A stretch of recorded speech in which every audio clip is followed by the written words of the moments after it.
History म्हणजेच प्राचीन इतिहास खूप सुरुवातीपासून बघूया, म्हणजे फ्रॉम बिगिनिंग.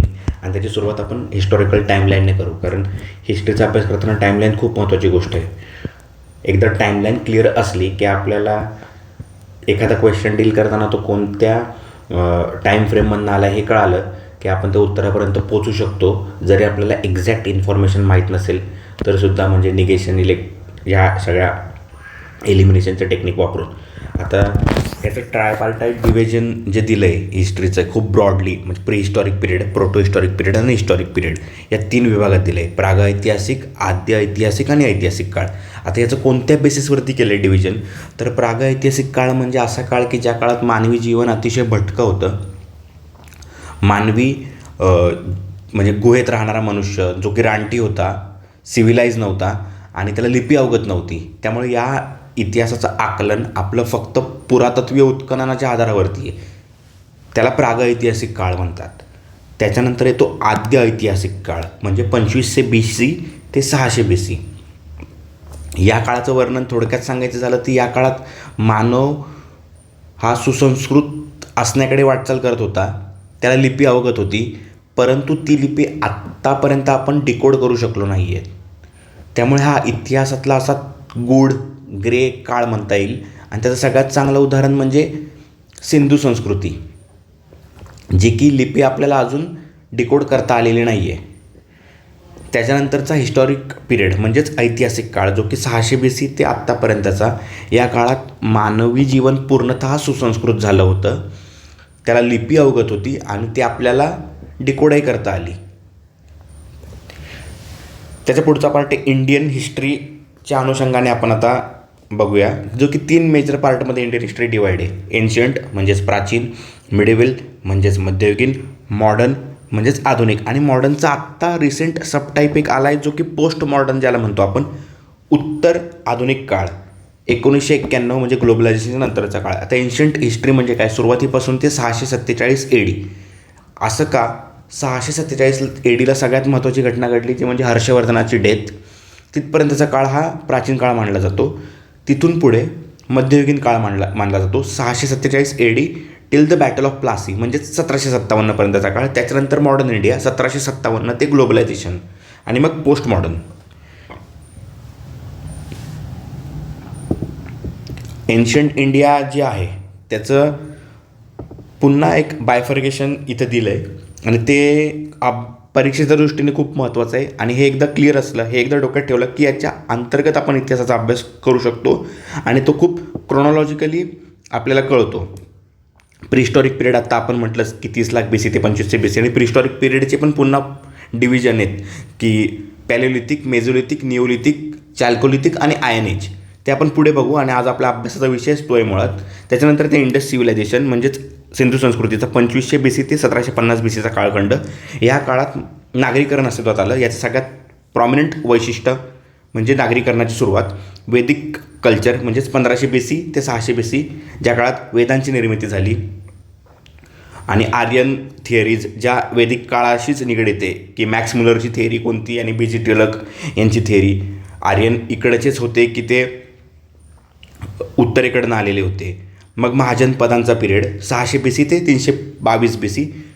16 महत्त्वाची महाजनपदं आपण नेहमी वाचतो. त्यातलं सगळ्यात महत्त्वाचं मगध, जे की सगळ्यात जास्त पॉवरफुल शक्तिशाली महाजनपदं होते. याच काळामध्ये बुद्धिझम आणि जैनिझमचा उदय, हा सगळा पॅरलल पिरियड आहे. महाजनपदं, बुद्धिझम, जैनिझम या 3 गोष्टी.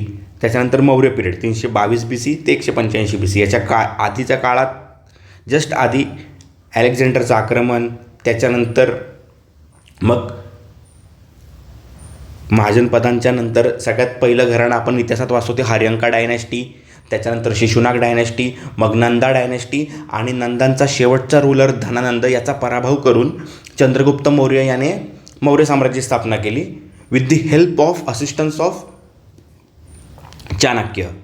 185 BC ते 319 AD, जो की पोस्ट मौर्य आणि प्रिगुप्ता कालखंड म्हणून ओळखला जातो. यात छोटी छोटी घराणी अस्तित्वात आली, जे जास्त त्यांचा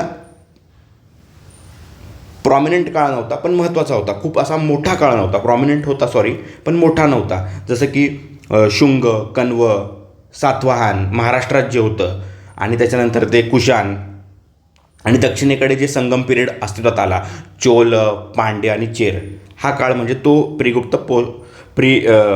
गुप्त आणि post Maurya. Gupta period 319 AD ते 550 AD. आता हा golden age, classical age of Indian history असं म्हटलं जातं. ते डिबेटेबल आहे, कॉन्ट्रोवर्शियल आहे, पण या काळात भरपूर अशा एपिक लिटरेचर या काळात लिहिलं गेलं, जसं की अभिज्ञान शाकुंतलम कालिदासाचं, आणि बरंच उत्तरवेदिक पिरियडच्या नंतर जे स्मृती अस्तित्वात आल्या, नारद स्मृती, पराशर स्मृती, या गुप्ता पिरियडमधल्या आहेत. आता पोस्ट गुप्ता आणि वर्धन डायनॅस्टी, जी की हर्षवर्धनच्या डेथ नंतर एन्शंट काळ संपतो. वर्धन डायनॅस्टी म्हणजे सगळ्यात महत्त्वाचा राजा त्याचा हर्षवर्धन, ज्याचा की पराभव चालुक्य घराण्याचा दुसरा पुलकेशी यांनी केला, आणि एन्शंट काळ संपला. त्याच्यानंतर आता आपण बघूया प्रीहिस्टॉरिक पिरियड, जो की 3 विभागात डिवाइड केला आहे या, आणि त्याच्यानंतर चाल्कोलिथिक म्हणजे ताम्रपाषाण युगीन हा आला तुमचा मेजरली इंडस व्हॅली सिव्हिलायझेशनचा पिरियड, आणि आयर्न एज म्हणजे 1500 BC ते 600 BC. ह्युमन इव्होल्युशन इकडे दिलं आहे, जे की इतिहासाच्या दृष्टीने नाही आहे महत्त्वाचं, पण एक as a matter of fact म्हणून आपण हे कन्सिडर करू शकतो, आणि याचे रिलेटेड प्रश्न पण येऊ शकतात, सायन्समध्ये येऊ शकतात. त्यामुळे पटकन आपण ह्युमन इव्होल्युशन बघूया. आफ्रिकेत मोस्टली सगळे जे आदिम मानवाचे आपल्याला पुरावे सापडले की त्याचं इव्होल्युशन कसं होत गेलं, फ्रॉम ॲस्ट्रोलोपिथेकस, त्याच्या आधी रमापिथेकस वगैरे या सगळ्या गोष्टी होत्या. तर इकडे सगळ्यात पहिल्यांदा काय दिलं आहे, म्हणजे त्याला क्रॅडल ऑफ ह्युमन काइंड म्हणतात आफ्रिकेला.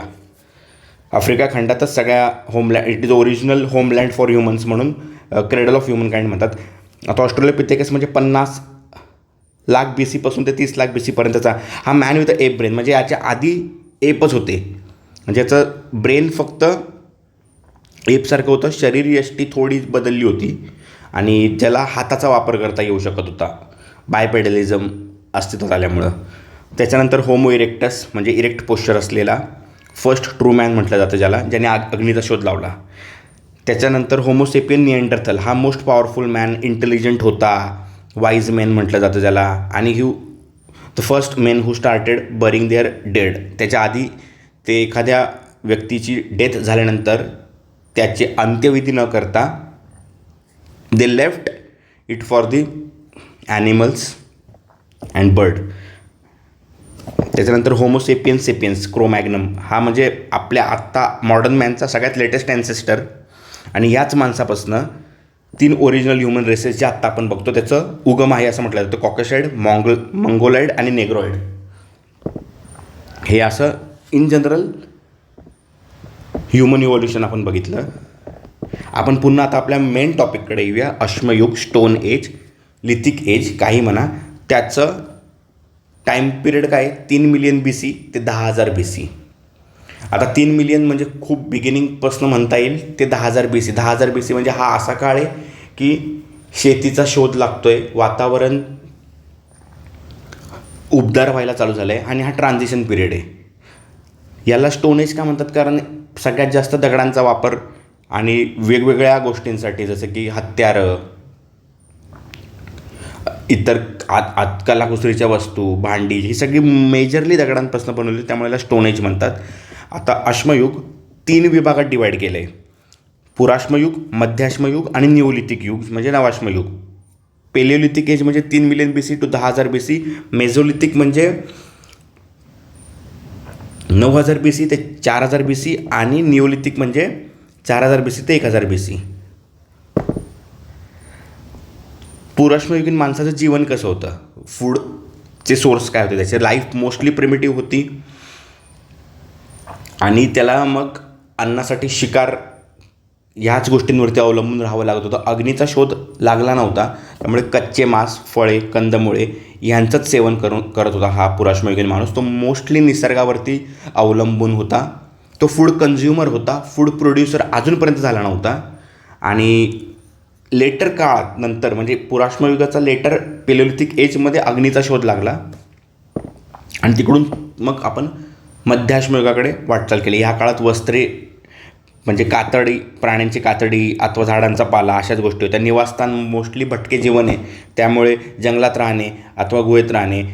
शेतीचा शोध लागला नव्हता. शेतीचा शोध आणि settled village are correlated terms, कारण ते एकमेक इंटरडिपेंडंट आहे. शेतीचा शोध लागला तरच माणूस स्थिर वसाहत करून राहणार होता. आत्तापर्यंत माणसाला पेरलं की उगवतं ह्या गोष्टी अवगतच नव्हत्या, त्यामुळे तो फूड गॅदरर अँड वंडरर, हंटरर अशा कॅटेगरीतला माणूस होता. पशुपालन आणि शेतीचा शोध न लागल्यामुळे पुराश्मयुगीन माणूस अन्नासाठी निसर्गावरती अवलंबून होता. आता पुराश्मयुगीन स्थळे महाराष्ट्रात कुठे होती? तर नंदुरबार, धुळे, नाशिक, नगर ह्या गोष्टी पाठ पाहिजे, कारण माहिती पाहिजे, कारण या गोष्टी पूर्वपरीक्षेला विचारलेल्या आहेत. कुंभारपाडा, भाडणे, गंगापूर, नेवासे. नेवासे अहमदनगर हे खूप महत्त्वाची साईट आहे, कारण ही पुन्हा पुढे नवाश्मयुगात पण येते. आता मेसोलिथिक एज म्हणजेच मध्याश्मयुग 9000 BC ते 4000 BC, याला मध्याश्मयुग का म्हणतात? कारण याच्यात पुराश्मयुगीन माणूस पूर्णपणे बदलला पण नव्हता आणि तो पूर्णपणे बदलला पण नव्हता आणि एकदम अतिशय निओलिथिक एज म्हणजे नवाश्मयुगीन माणसासारखा पण नव्हता. ही ट्रान्झिएंट स्टेट होती. शेतीचा शोध लागतोय पण शेती मॅच्युअर स्टेटला तो शेती करत नाही अजून. अग्नीचा शोध लागला आहे, सूक्ष्मशास्त्रांचा शोध लागला आहे, मायक्रोलिथ. तो ह्या काळाचं सगळ्यात महत्त्वाचं वैशिष्ट्य म्हणजे मायक्रोलिथ. कारण हवामान बदल. पुराश्मयुगात हवामान बऱ्यापैकी थंड होतं, आता हवामान उबदार होऊ लागलं आहे. मॅमोथ नावाचा जो हत्ती महाकाय प्राणी होता पुराश्मयुगात, तो आता व्हॅनिश झाला, एक्सटिंक्ट झाला आहे आणि चपळ प्राणी अस्तित्वात आले. त्या चपळ प्राणी अस्तित्वात आल्यामुळे ह्या माणसाला धारदार, अणुकुचीदार आणि वजनाने हलकी अशी अवजारे, हत्यारे बनवणं गरजेचं होतं. त्यामुळे microlith is the basic feature of Mesolithic age. प्राण्यांची शिकार करण्यासाठी शेतीचा शोध लागला, पशुपालन अस्तित्वात आलं. आदमगड मध्य प्रदेशमधलं आणि बाघोर राजस्थानमधलं इथे पशुपालनाचे पुरावे आहेत. आणि हे आदमगड MP आणि बाघोर राजस्थान हे फार महत्त्वाच्या मेसोलिथिक साईट आहे, कारण याच्यावरती प्रश्न पण विचारला आहे. माणूस टोळी करून राहू लागला आणि मरणोत्तर जीवनावरती विश्वास होता या माणसात. आता हे कशातनं कळालं? तर ज्या उत्खननातनं काही आपल्याला सापडलेत त्यांचे अवशेष, त्यासोबत त्यांची काही मृदू भांडी ती त्यांच्या डेड बॉडीसोबत पुरलेली, त्यामुळे त्यांचा मरणोत्तर जीवनावरती विश्वास होता असा एक निष्कर्ष काढण्यात आला. मध्याश्मयुगीन स्थळे कोणती होती महाराष्ट्रातली? तर नेवासे, जे की आपण नगरमधलं मगाशी बघितलं, नांदेड आणि जळगाव. आता निओलिथिक एज 4000 BC ते 1000 BC. आता निओलिथिक एज हे सगळ्यात जास्त महत्त्वाचं आहे आणि इकडे हाच काळ पॅरलल आहे. कशासाठी? तर इंडस व्हॅली सिव्हिलायझेशन 2500 BC पासून ते पुढचा 1750पर्यंत आणि पुन्हा मग वेदिक पिरियड पण आला, अर्ली वेदिक पिरियड 1000 BC ते 600 BC हा लेटर वेदिक पिरियड येतो. आता या काळात शेतीचा शोध लागला, त्यामुळे स्थिर गाव, वसाहती, सेटल्ड विलेज अस्तित्वात आले. व्ही गॉर्डन चाइल्ड हे ऑस्ट्रेलियन व्यक्ती, त्यांनी नवाश्मयुगीन क्रांती असं नाव दिलं या निओलिथिक एजला. याच्या 3 चीफ कॅरेक्टरिस्टिक्स जर बघायच्या गेल्या ह्युमन लाईफच्या ऑफ निओलिथिक एज, तर क्रॉप कल्टिवेशन म्हणजे शेतीचा शोध, दुसरं ॲनिमल हजबंडरी पशुपालन आणि तिसरं फिक्स्ड अबोर्ड हॅबिटॅट म्हणजे सेटल्ड विलेज स्थिर वसाहत. सगळ्यात महत्त्वाचं इथे प्रश्न पण विचारला होता वाटतं मला आधी, Mehrgarh 7000 BC first Neolithic site in Indian subcontinent, जे की आत्ताच्या बलुचिस्तानमध्ये तेव्हाचं त्यामुळे हे मेहरगडबद्दल अजून एक अशी फॅक्ट आहे, ती स्टेट बोर्डमध्ये आहे 11वीच्या, की मेहरगड ही अशी एक साईट आहे की तिथे कंटिन्यूस पुरावे आढळतात 7000 BC to Indus Valley Civilization म्हणजे 2500 BC आणि ओल्डेस्ट कल्टिवेशन ऑफ पॅडी, भाताची सगळ्यात पहिलं कोरडी हवा उत्तर प्रदेशमध्ये, जे की मेसोलिथिक साईट आहे. आणि पॉटरी व्हीलचा शोध लावला निओलिथिक युगातल्या माणसाने. निओलिथिक साईट कोणत्या होत्या? मेहरगड, बलुचिस्तान, सिंधू संस्कृती, काश्मीरमधील बुर्जोम आणि गुफ्रकाल, उत्तर प्रदेशमधील कोरडी हवा आत्ताच आपण बघितलं, बिहारमध्ये सेनुवर आणि चिराण, दक्षिण भारतात कर्नाटकमध्ये संगनकल्लू, मस्की, ब्रह्मगिरी आणि तामिळनाडूत पयंपल्ली. हे सगळ्यात पहिली आत्ताचा आर्किओलॉजिकल साईट जे आपण त्याच्यातून मग मेसोलिथिक निओलिथिक काय सुरुवात झाली. सगळ्यात महत्त्वाची गोष्ट इथे महाराष्ट्रात पूर्णतः नवाश्मयुगीन म्हणजेच निओलिथिक स्वरूपाचे स्थळे मिळाले नाहीत. चाल्कोलिथिक म्हणजेच ताम्रपाषाण, जो की पुढचा काळ आहे. इनामगाव, पुणे, शिरूर या भागात सापडलेल्या त्या साईट आहेत, पण महाराष्ट्रात निओलिथिक साईट सापडलेली नाही आहे, हे स्टेट बोर्डमधलं वाक्य आहे. आणि त्याच्यावरती प्रश्न विचारलेत. पुढे बघूया आता आपण प्रश्न बघूया त्याच्या रिलेटेड काही. महाराष्ट्रातील मानवी वसाहतीच्या दृष्टीने मध्याश्म युग म्हणजेच मेसोलिथिक युग आणि ताम्रपाषाण युग म्हणजे चाल्कोलिथिक युगाच्या संदर्भासाठी टिंबटिंब येथे संशोधन करण्यात आले. आता ताम्रपाषाण युग म्हणजे चाल्कोलिथिक युग आपण अजून बघितलं नाही आहे, तरी आपण या प्रश्नाकडे बघूया, एक अंदाज घेऊया येतं आहे का. पाटणे जळगाव, हातखंबा रत्नागिरी, इनामगाव पुणे, वरीलपैकी सर्व. आता इथे आपल्याला पाटणे जळगाव माहिती आहे, जळगाव आपण आत्ता वाचलं आहे. पुणे ताम्रपाषाण युगीन संस्कृती आहे, स्टेट बोर्डमध्ये आहे. हातखंबाबद्दल आपल्याला माहिती नसलं आत्ताच्या अभ्यासावरनं तर इथे 2 तो ऑप्शन आहे, त्यामुळे वरीलपैकी सर्व हेच आपल्याला मार्क करावं लागणार. आणि जनरली अशा क्वेश्चनचे आन्सर हे वरीलपैकी सर्व असतात, हे आतापर्यंत आपण पाहिलंच आहे. दुसरा प्रश्न 2022चे पूर्वपरीक्षा आहे ही राज्यसेवेची. राजस्थानमध्ये मध्याश्म मेझोलिथिक युगाची संस्कृती असणारे मोठे ठिकाण कोणते? बागोर, आदमगड, प्रतापगड, चोपनी मांडो. आता इथे बागोर आत्ताच जस्ट आपण बघितलं की जिकडे पशुपालनाचे हे सापडले. आदमगड मध्य प्रदेशमध्ये, त्यामुळे हे ऑप्शन गेला. प्रतापगड तर नाहीच आहे. चोपनी मांडो हे दुसरीकडे, त्यामुळे एक बागोर हे आन्सर आहे. खालील विधानांचा विचार करावा, योग्य पर्याय निवडा. 2018चा प्रश्न आहे. महाराष्ट्रातील जोरवे, नेवासा, दायमाबाद, चांडोली, सोनगाव, इनामगाव, प्रकाशे, नाशिक इत्यादी ठिकाणी ताम्रपाषाण युगीन संस्कृतीचे अवशेष मिळाले आहेत. ओके. राजस्थानमध्ये आहार, गेलुंड, मध्य प्रदेशातील माळवा, कायथा, एरण इत्यादी ठिकाणी ताम्रपाषाण युगीन संस्कृतीचे अवशेष मिळाले. हे दोन्ही विधाने बरोबर आहेत, कारण ही चाल्कोलिथिक एज ताम्रपाषाण युगाचे ही स्टेट बोर्डमधली वाक्य आहेत. महाराष्ट्र शासनाचं स्टेट बोर्डाचं पुस्तक जुनं, जे की महाराष्ट्राचा इतिहास, त्याच्या सुरुवातीचे 2-3 चॅप्टर आहे जे एन्शियंट हिस्ट्रीशी रिलेटेड आहे, त्यातली ही वाक्य आहे. ही दोन्ही बरोबर आहेत. हे आपण पुढे बघणार आहोत, कारण अजून आपण ताम्रपाषाण युग घेतलेलं नाही आहे, ते आपण पुढच्या लेक्चरमध्ये करू. टिंबटिंब मात्र अश्मयुगानंतर लगेचच लोहयुगाची सुरुवात झाली आणि मध्यंतरीच्या काळात ताम्रपाषाण युगाच्या खुणाही सापडत नाहीत. उत्तर भारतामध्ये आहे, पश्चिम भारतामध्ये देखील आहे, पूर्व भारतामध्ये बिहार वगैरे आहे. दक्षिण भारत याचा आन्सर आहे, कारण दक्षिण भारतामध्ये लोहयुगच आढळतं अश्मयुगानंतर. तिकडे चाल्कोलिथिक साईट एकही नाही आहे. थँक्यू.